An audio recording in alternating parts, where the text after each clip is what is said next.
दो सिर वाला भारुंड। प्राचीन समय की बात है। भारुंड नामक एक विचित्र पक्षी रहता था जिसके सिर दो थे किंतु धड़ एक ही था। दोनों सिर के अंदर कोई एकता नहीं थी।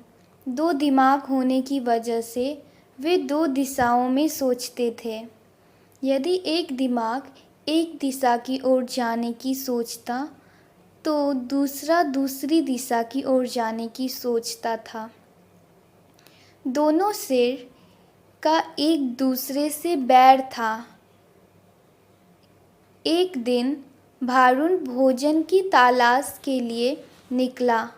उसे एक फल गिरा दिखाई दिया तो उसने नीचे चोंच मारी और बोला, वह क्या मस्त फल है, इसको तो मैं ही खाऊंगा। मैं भी चख कर देख लेता हूँ। ऐसा कहकर उसके दूसरे सिर ने जैसे ही चोंच मारकर फल को खाना चाहा, दूसरे सिर ने उसे रोक लिया और बोला, अपनी गंदी चोंच इस फल से दूर रख। इसको मैं ढूंढा है तो इसको खाऊंगा भी मैं ही। अरे, हम दोनों एक ही शरीर के दो भाग हैं और इसलिए खाने पीने की चीज़ें तो हमें कम से कम बांटकर खानी चाहिए। सिर बोला, खाने का मतलब सिर्फ पेट भरना ही नहीं होता है भाई। जीव स्वाद भी कोई चीज़ होती है। जीव की स्वाद से ही पेट का संतुष्टि मिलता है। मैंने तेरी जीभ के स्वाद का कोई ठेका नहीं ले रखा है। पहले आराम से फल खाने दे, उसके बाद डकार आएगी तब मजा आएगा। उसके बाद वह फल खाने लगा। अपने अपमान का बदला लेने की अब दूसरा सिर ठान चुका था। एक दिन भारुंड भोजन की तलाश में घूम रहा था। उसे एक फल दिखा।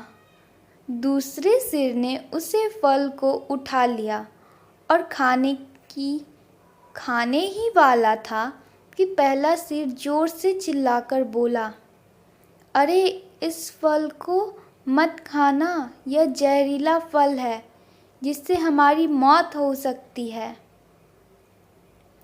दूसरा सिर हंसकर बोला, तू चुपचाप अपना काम देख। मैं क्या खा रहा हूँ और क्या नहीं खा रहा हूँ उससे तुम्हें क्या मतलब। भूल गया उस दिन की बात। पहले सिर ने उसको समझाने की कोशिश की किंतु वह नहीं माना और अंत में सारा फल खा लिया और भारुंड तड़प तड़प कर मर गया। दूसरे के समझाने पर भी वह भारुंड नहीं समझा। वह फल को खा लिया धीरे धीरे। सीख, आपस की फूट ले डूबती है जिस तरह भारुंड तड़प तड़प कर मर गया।